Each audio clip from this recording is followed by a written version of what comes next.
Haleluya, puji Tuhan, salam sejahtera bagi kita semua. Kembali lagi dengan Bible Everyday. Kita telah sampai dalam kitab Kejadian pasalnya ke-38.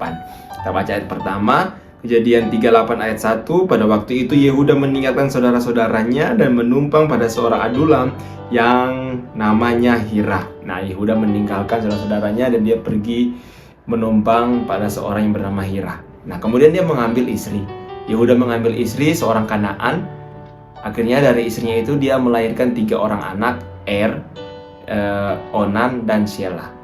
Nah, dari ketiga anaknya itu, pada anak yang pertama dia mengambilkan istri, pada anak yang pertama yaitu Nah, ketika Yehuda mengambilkan istri, ini sangat jahat, sehingga Tuhan membunuh Sehingga peraturannya ketika kakaknya meninggal, adiknya itu harus mengambil istri dari kakaknya. Nah, mau tidak mau, Onanlah yang harus mengampiri istri dari kakaknya, yaitu Nah, Onan juga sama.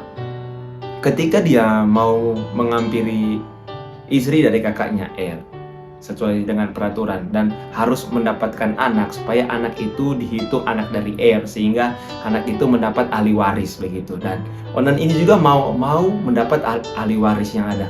Dia tidak mau punya anak dengan istri kakaknya supaya ahli warisnya itu jatuh kepada Onan. Nah, setiap kali dia mengampiri istri dari kakaknya ini, dia membiarkan maniknya itu terbuang begitu, sehingga dia tidak bisa mendapatkan anak dari istri kakaknya begitu. Hal ini sangat jahat di mata Tuhan, sehingga Tuhan juga membunuh Onan pada waktu itu. Nah, kedua anaknya meninggal, yang tersisa adalah Shelah.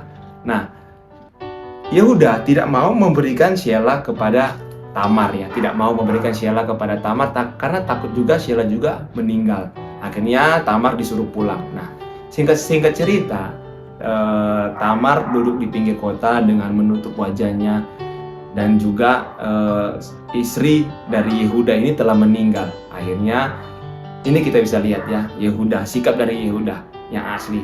Ketika dia keluar ke suatu tempat, dia berjumpa dengan anak mantunya yaitu Tamar. Tapi Tamar menutup mukanya.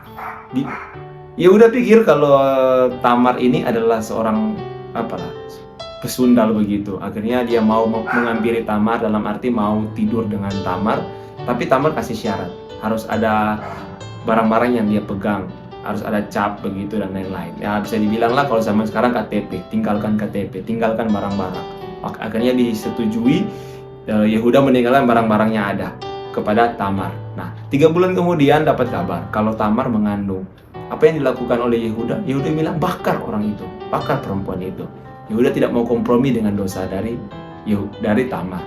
Ternyata setelah dicek, Tamar memberikan barang-barang. Dia bilang begini, barang-barang inilah yang punya barang-barang ini, lelaki yang punya barang-barang ini adalah yang menghamilinya. Setelah dicek, ternyata barang-barang itu milik dari Yehuda.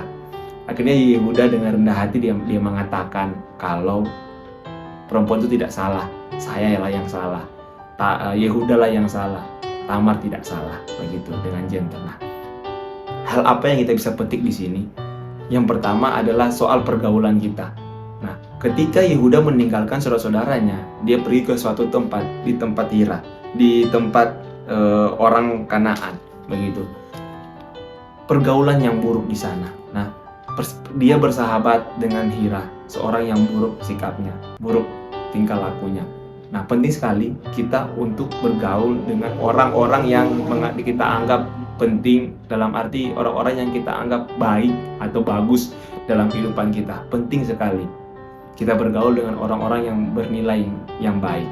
Nah, yang dilakukan Yehuda adalah dia bergaul di tempat yang tidak begitu baik.